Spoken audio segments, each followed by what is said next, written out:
Nomad Podcast. All right, welcome to Nomad Podcast. I'm your host, Sean Tierney, and our guest today is Paige Soucie. And I first met Paige in Phoenix, Arizona, my hometown. She was one of the core organizers of this first ever event. It was called Phoenix Startup Week. Played a pivotal role in really rallying together the early tech scene in Phoenix. It's grown into this massive thing now. It's thousands of people that attend it. But Paige was a participant on the third Remote Year group, Remote Year Cousteau. And in this interview, she's going to share her experience of what it's like to build a startup from the road. Now, if you've ever tried to build a startup, it's a super challenging feat unto itself. But throw in the variable of traveling around the world on top of that, and it is definitely a difficult challenge. So she's going to tell us all about that experience. Paige is an awesome interviewee. I know you're going to enjoy our conversation. So without further ado, here's my conversation with Paige Soucie. Nomad Podcast is supported in part by Nomad Prep, an online academy that teaches you everything you need to know to take your job on the road and crush it abroad. Enroll today at nomadprep.com/podcast and get your first 4 days of training completely free. Nomad Prep, take your job on the road and take on the world. All right, welcome, Paige. This is episode 2 of the Nomad Podcast. Thanks for joining so much. Awesome. Very excited. Right. So let me kind of paint the picture here of how we know each other, because this is interesting. We're both from Phoenix. I met Paige at the was it Yes Phoenix, or was it the Startup Week Phoenix? They sort of overlapped. I think they sort of emerged around the same time. So the branding may have been a little different then, but essentially it was the Phoenix startup community sort of coming together for an event. And that was like right before you left for Remote Year. Yeah. Right? Yeah. So it would be a little over 2 years ago. Okay. So yeah, because I've been back from Remote Year for about a year now. I just remember you were like in prep mode and leaving like the next week or day or something right after that. Yeah, it was quite the turnaround. We had been planning this event for like almost a year basically, and we had a 4,000 person event in Phoenix for a bunch of startups and entrepreneurs, and then the next day, that Saturday, I took off at like 8 a.m. for Remote Year. Yeah, and that was an event that you organized, right? That was your thing. Yeah. Mm-hmm. Yeah, me and there was a team of like 5 people. We worked together for quite a while on that. So it was a very an exciting moment for Phoenix in general, and I was definitely really proud of all the work that we put into that. Cool. Well, let's back up from there. Like, tell me about the circumstances leading up to Remote Year, because what I think is fascinating about your story is it seems like you were bitten by the travel bug early. Yes. Like you had a study abroad program, right? Yeah, it actually went even before that. I went to Spain when I was in high school for a summer, and we sort of traveled around, studied at one of the universities there, and then I loved it. So in college, I decided to apply for study abroad, and I considered maybe doing a year, and then I was like, I love the program I'm in Arizona, so I think I'll come back. And then I went for the first semester, and I was like, I'm staying. There's no way I'm leaving. So I ended up doing a year in Spain, and it was, to this day, one of the best years of my life. And okay, but then you like crafted a career around, you wanted a career that would enable that kind of travel, which I think is really cool. Yes. Yeah. So I came back, I did my junior year in Spain, and then I came back and got an internship as sort of working in social media. And so immediately went into the sort of startup tech world. My background, or what I'd been studying, was PR. And so PR was sort of in that transitional state of like, hey, we should probably be paying attention to this social media thing. And I just loved the culture and sort of the energy in that space and how creative you could get. And so I started to, I worked with this company. I was the intern there doing social media. And I just had that fall semester left in college, and I was able to do it pretty much exclusively online. So I was still working while I was finishing school. And then when I graduated, I started looking at different jobs and opportunities, and nothing was flexible enough to allow me to be able to travel and go sort of do what I wanted and have the flexibility that I'd had previously. And so I was fortunate to be surrounded by people who were already sort of down that road of working remotely and having more flexibility. And so they helped me actually set up my own LLC right after college, and then I started consulting. That's awesome. I rarely meet people who are that intentional about this type of path. Usually it's like you have the corporate job and you kind of want to, oh, I aspire to be able to do this, but you were very like deliberate in how you structured your life, which is pretty interesting. Yeah, I'm not really sure what it was, but the idea of sitting in an office every day from 8 to 5 or whatever it may be, and the monotony of that, I couldn't imagine doing it. And to give a little bit more context, my dad actually worked at home. So he when we had moved as a family out to Arizona from Maine, he worked at home and was remote. And so it was normal for me. It wasn't like I had, it was completely out of nowhere. I had sort of had that modeled for me in a way that I was like, yeah, this is definitely something that should be possible and that I want to make happen for me. Yeah. Okay, cool. So you're primed to be able to do this. Talk to me about like the circumstances leading up to your choice to do remote year. Oh man. Well, there were quite a few iterations of what I was sort of contracting and working on. When I graduated in 2011, I didn't end up leaving for remote year until 2016. So for that 5-year period, I was just sort of crafting and experiencing different types of work and figuring out what worked for me. I had partnered with an agency locally for a couple years and sort of had essentially become almost a full-time project manager for them, but still had the flexibility to travel and do what I want, which was nice. And then I just realized it was sort of time for me to take the next step. And so I left that company, and that was when I was actually approached by Jonathan Cottrell, who's one of the local entrepreneurs that a lot of people know. And he was building a team for a new startup called Hopscratch. And at the same time, I was, getting back into the groove of just doing my own freelance consulting. And so came across the remote year ad and was like, hey, this seems like a fun opportunity. And so I applied and got accepted like a month later. The ad with the suitcase and the diving on the bed, or I think I was retargeted because I came across the website and a list of resources for just people that wanted to travel. I think I was actually planning a trip to Southeast Asia on my own, and in like my research, I came across the Remote Year website, and then later on, I saw another ad for it and was like, all right, this seems pretty cool. Your list of countries. So I got to point this out. I'm just going to read these off really quick. So Argentina, Belgium, Bolivia, Cambodia, Canada, Croatia, Chechnya, Dominican Republic, France, Germany, Gibraltar, Hungary, Indonesia, Ireland, Italy, Malaysia, Mexico, Montenegro, New Zealand, Peru. Hold on, I got to take a breath. Portugal, Puerto Rico, Serbia, Singapore, Spain, Thailand, UK, United States, and Vietnam. Is that all of them, or did I leave anything out?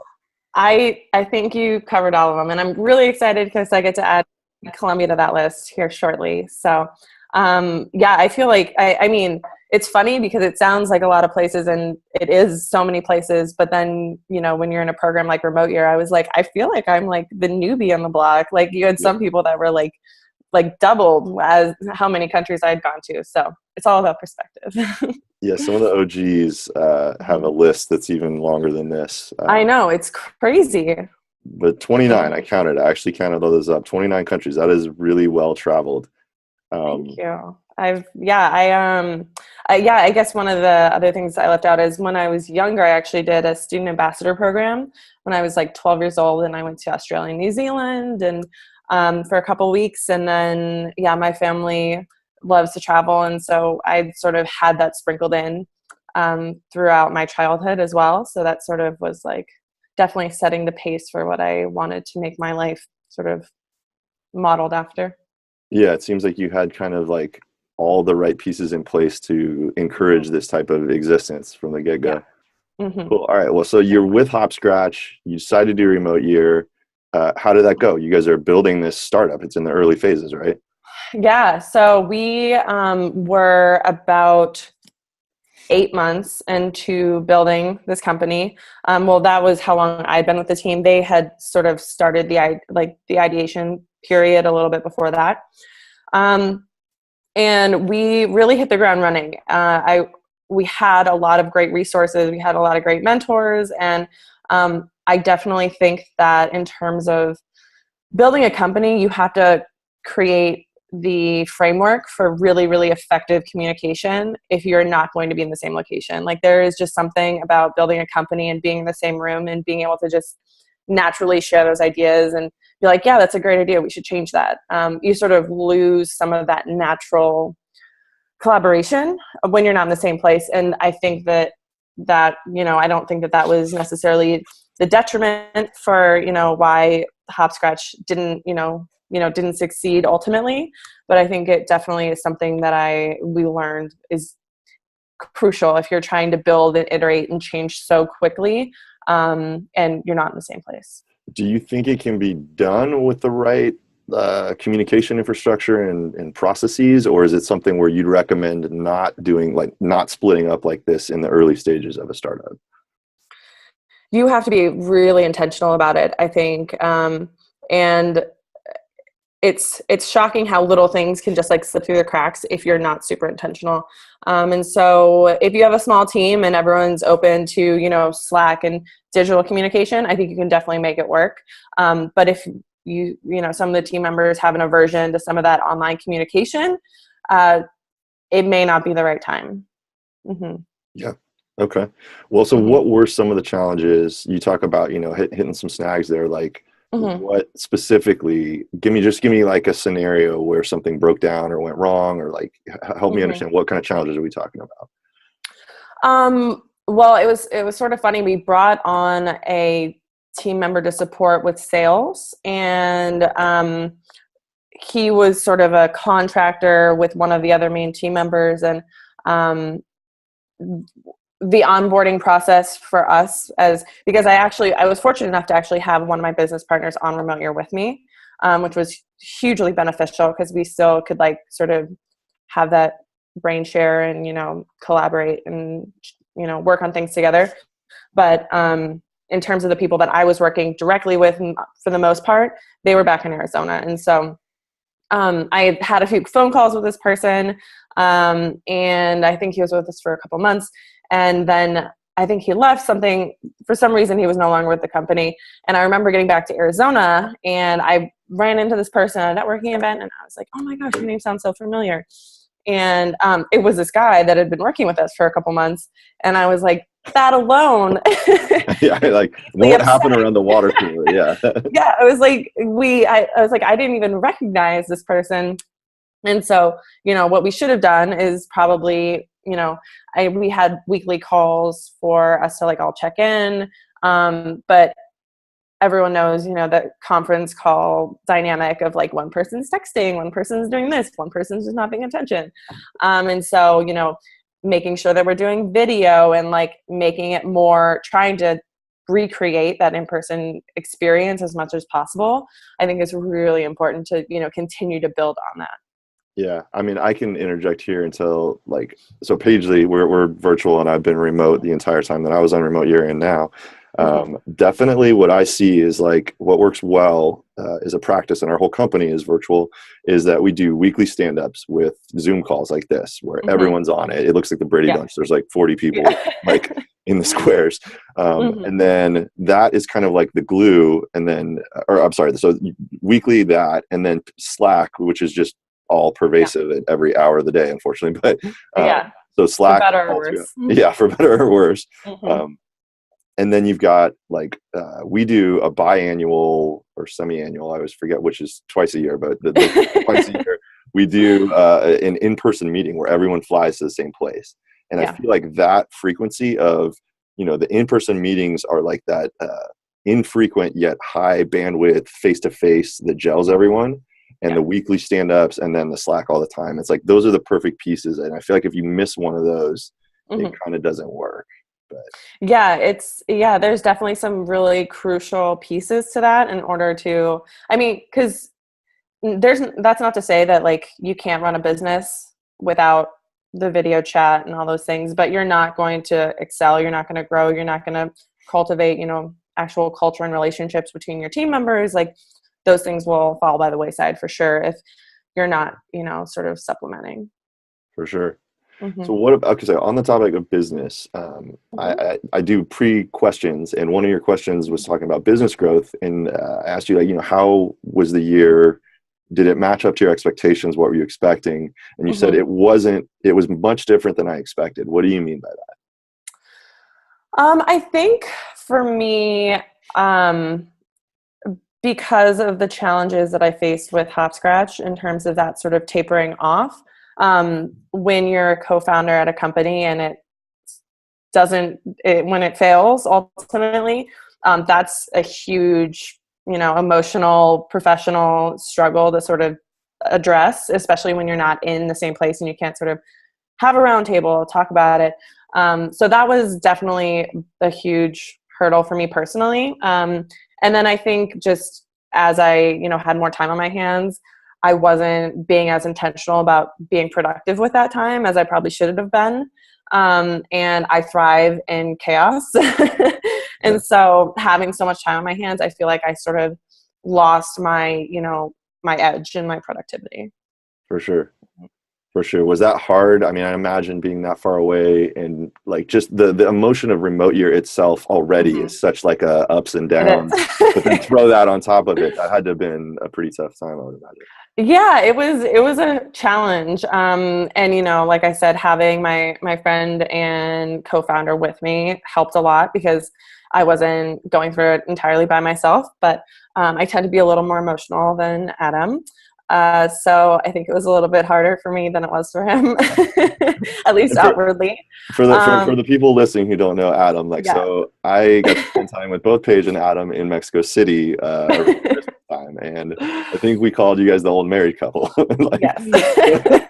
yeah, Yeah, no, so I am all the fireworks, and yeah, he's usually more of the stapling force. But yeah, so it was a huge hurdle. I was really, by the end of remote year, I was ready to come home and stabilize my life, my finances, my professional side, like get back involved in the community. And yeah, I think for a lot of people that went on remote year and this was their first like big time traveling abroad, it was just like, ex- their heads exploded. yeah, It's just there's so much and there's so much to experience, and just being in different cultures and changing that every month there's so much going on. And I think just having had the year in Spain, I think some of that I had already experienced a little bit. So I think it was just a little bit different for me in terms of my personal experience with how things went. And yeah, so it was amazing. Like there's no way to really explain how awesome being able to see and experience and do as many things as we do during remote year. And then, yeah, I think I was very much ready to come home and sort of start rebuilding, what I had, had before. so you've gotten the nomadic bug out of your system, and you're ready for the planted lifestyle. What I find really funny is that I don't think it's an either or. I think, and it was sort of sad to me that some people are like, I have to get everything out now because I can't. Once I go back, like this is it. And I guess it's not sad. It's just some careers just don't allow for the flexibility. Some it's just not an option, or it's everyone's lifestyle is different. But for me, I'm like, my best case scenario is having a job that I love, that I'm passionate about, and then having the flexibility to go travel, go to Mexico City for a couple weeks, and then go to Colombia for a month, and sort of have those experiences in more like short stints as opposed to, the permanent out of office, sort of lifestyle. Totally. Well, I feel Hmm. like we set the bar so high for just stimulation on remote year. It's like if you're not Yeah. visiting some tropical rainforest one weekend, and driving through the mountains and swinging on a rope swing the next weekend, you're not doing enough. Yeah. And it's like Yeah. it's such an insanely like Hmm. out of touch with what normal life reality is in terms of Exactly. that level of stimulation. Yeah. Um, but And I think that part is it's almost sad for me personally in a way. And my mom came to visit me when I was in Thailand. So Thailand was month 10, I think, for me. And I remember just walking around and she's like, "Oh my God, this cafe is so cute. Oh my God, this is amazing. This is amazing. This is amazing." And I was like, I have lost that energy and excitement level because we become so like desensitized because you just are exposed to so much. And it's like, if you were to have a level of excitement to everything, you'd probably like have an aneurysm or something. Cause it's just, there's so much going on. For sure. So I think, and when we ran into each other in Mexico, I like, that was like the perfect trip for me. I feel like I was, had the mind space to be able to go experience things, appreciate it, take some time, and then, come back and like feel rejuvenated and ready to go. So, I think that's probably more of the style of travel for me. For sure. If you had to pick one, because like you said, there's so many crazy, awesome experiences, but if you had to pick one, I know you put Machu Picchu. Why that one? What was it about that place that just blew you away? I'm a huge nature hiking person, so I think it just was like the simplicity of just being out in nature, hiking every day, meeting locals, meeting other people that are, it takes a little bit of, it's a special mind state to be like, yeah, I want to go trek for 5 days. And so I don't know, you just sort of get back to basics a little bit, which is nice. And yeah, I think it just was special. Inca Trail or Salcantay, or what was the? Salcantay. Mm-hmm. Nice. Cool. Yeah, and so we had a group of like 8 remote year people, which was fun because it was a smaller group. I know some of the Inca groups can get a little bit larger, but having the smaller group, and we were, sort of led our own way with that, and it's a special bond.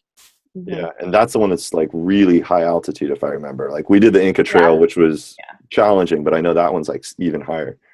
Yeah, it was, and I always reminisce on this just to put it in context. I think it's amazing. The first night, the hike isn't that bad, but you get to this first camping, the camping site, and there's actually glass igloos that you sleep in. So when you're sleeping, you can actually see all the stars, and then you can do like an extra little hike up the mountain that's right behind you, and there's this huge lake, like reservoir, right at the top of the mountain. And so it's just, those are, just such awesome experiences.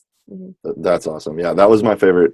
Like when people ask me to, I got asked that point blank at a conference, and that was the very first thing that came to mind is like Machu Picchu is just mind blowing. Yeah. Did you go up to the highest peak when you went? Picchu? Yeah. That was actually really dangerous in hindsight. Like it was like really dangerous. I know, it's going up. You're like, there's like about an inch or two, and then that's the edge. So that's a little unnerving. And they're like the Incan concept of stairs are like these little bricks, like super steep and not about that wide. So cool. Yeah, the American tourist that's going through there is probably going to have a little bit of a rough time for sure. For sure. Mm-hmm. All right, so you're settled in the U.S. at this point. What does, I feel like it was like Act 1 prior to remote year, Act 2 remote year. What does Act 3 look like for you? You're working for, well, tell us about who you're working for now. AMC? Yeah, well, it's sort of funny. I sort of swung the other way pretty aggressively when I came back, and took effectively my first W-2 job that I've ever had. And I was a project manager for an agency over in Mesa.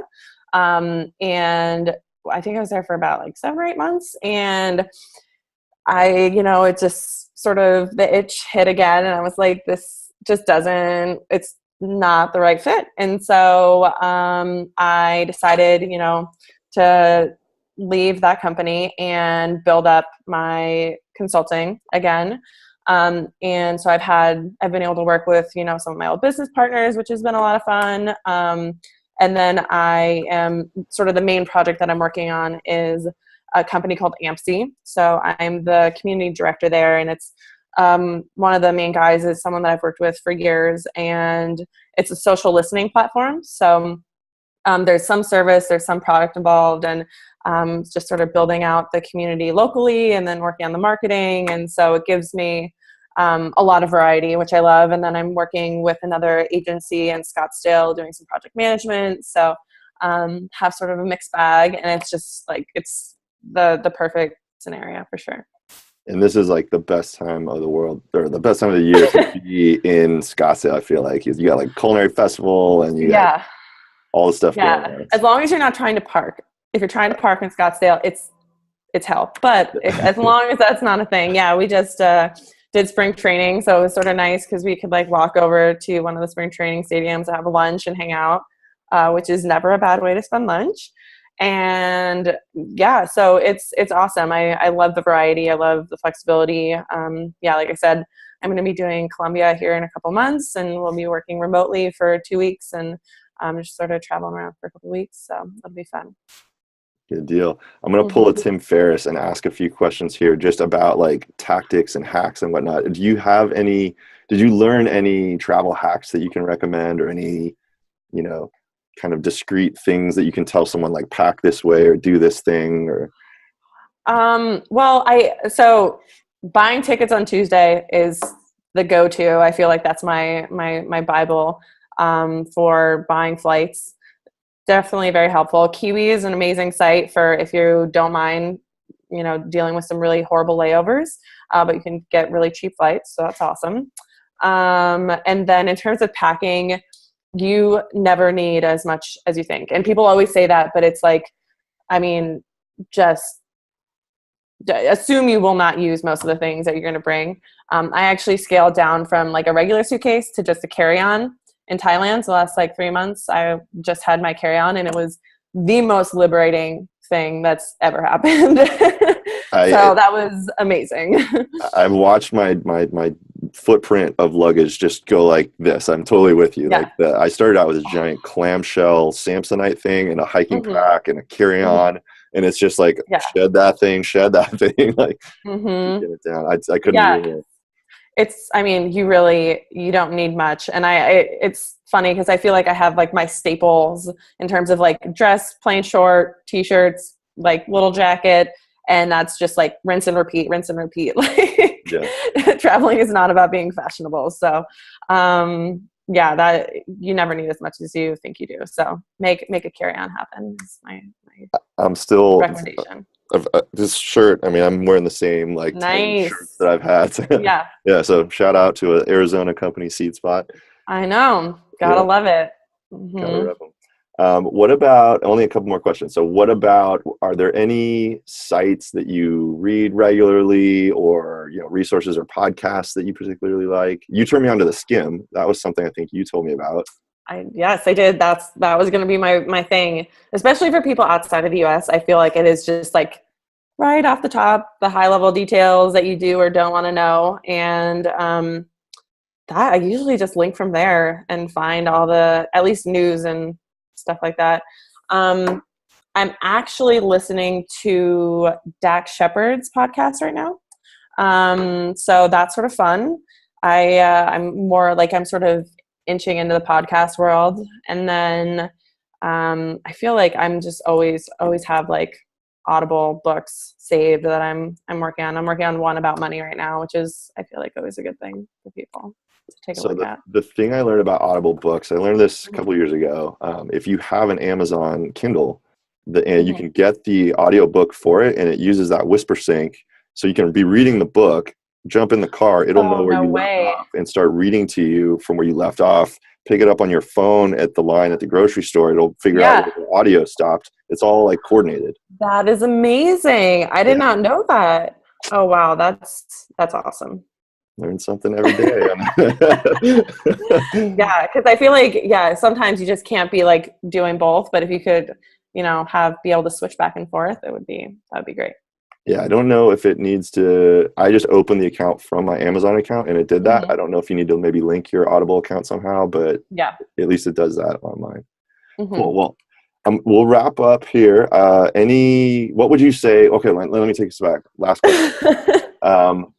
So the whole point of this podcast, or at least my vision for it, is to just really unearth the stories. Like, you have an incredible backstory and how you came to it and what happened on it. And everyone seems to have a different angle with which they came to this kind of experience. Like, what would you say to the person who is listening, pondering, like in that office, into the 9 to 5, thinking like, gosh, I don't know if I can do this. Like, what advice do you have for that person who's entertaining this concept? I mean, absolutely anything is possible. Like, remote year is a great example of that, just seeing how varied the backgrounds are of each of the people that are on remote year. And for me, my network has been everything for me in terms of helping me find new contracts and in terms of, connecting me with other people like yourself. And so for me, I would say talk to your network, find people that are doing what you want to do, and just start building those relationships, because no one is going to be able to work in a silo. Like, everyone needs community, everyone needs support. And so the sooner that you start building those connections, the sooner you'll be able to be in the place that you want to be. Nice. Mm-hmm. Awesome. All right. Well, how do people get in touch with you? Paige has an awesome blog, by the way. I should probably pull it up, but I won't. You fill it up. It's in dire need of an update. I've been neglecting it, but that is the next thing on my to-do list. So, Okay. Well, my website is paigesoucie.com. Twitter and Instagram are at Miss Soucie. And my email is pcsoucie@gmail.com. Okay. And here's one last curveball. So something I'm going to try. I don't know, no guarantees if this is going to work, but I'm actually going to try to make it so people can submit like video questions. I don't know if it's going to work, but if that happens, are you down to answer some people's? You can just like answer as comments, but I'm going to see if I can make it so people can actually. Cool. Yeah, I would love that. It's been an interesting, crazy, fun, awesome ride, and I would love to share with anyone that has questions or feedback or anything. Awesome. Well, Paige, thank you so much. Enjoy Scottsdale weather, and I can't thank you enough for being the second guest. I know. Thank you so much. I love being on. Thank you so much, Sean. Okay. Take care. Bye. Okay, that was my interview with Paige. I hope you enjoyed it. If you have a question for Paige, you can leave a comment underneath this episode. You can also now leave a video question. So just record a quick video via your webcam, submit it, and we're going to select the best video questions and do a follow-up episode with Paige on any of those. So take advantage of that. If you're considering doing Remote Year or one of the other travel programs like it, you can get up to $300 off select programs. Simply apply via our referral link in the footer, or you can go to nomadpodcast.com/discounts. Note, if you apply direct to the programs, it nullifies your eligibility for that discount. So be sure to apply via our referral form. Nomad Podcast is supported in part by Nomad Prep, an online academy that teaches you everything you need to know to take your job on the road and crush it abroad. Enroll today at nomadprep.com/podcast and get your first 4 days of training completely free. Nomad Prep, take your job on the road and take on the world. Lastly, if you haven't already done so, add your email at the bottom of nomadpodcast.com to get notified as future episodes are released. You can also subscribe via the various social channels via the subscribe link in the header. Next week, we'll be talking to Eddie Contento. Eddie was from my group, Darien. He's an incredible visual storyteller, videographer. You may have seen some of his stuff out there. His YouTube videos have been seen like many thousands of times. So fascinating guy. So we'll be talking to him next week. Until that point, it's a big world out there. Get out there and explore it. I'll see you on the road. Nomad Podcast.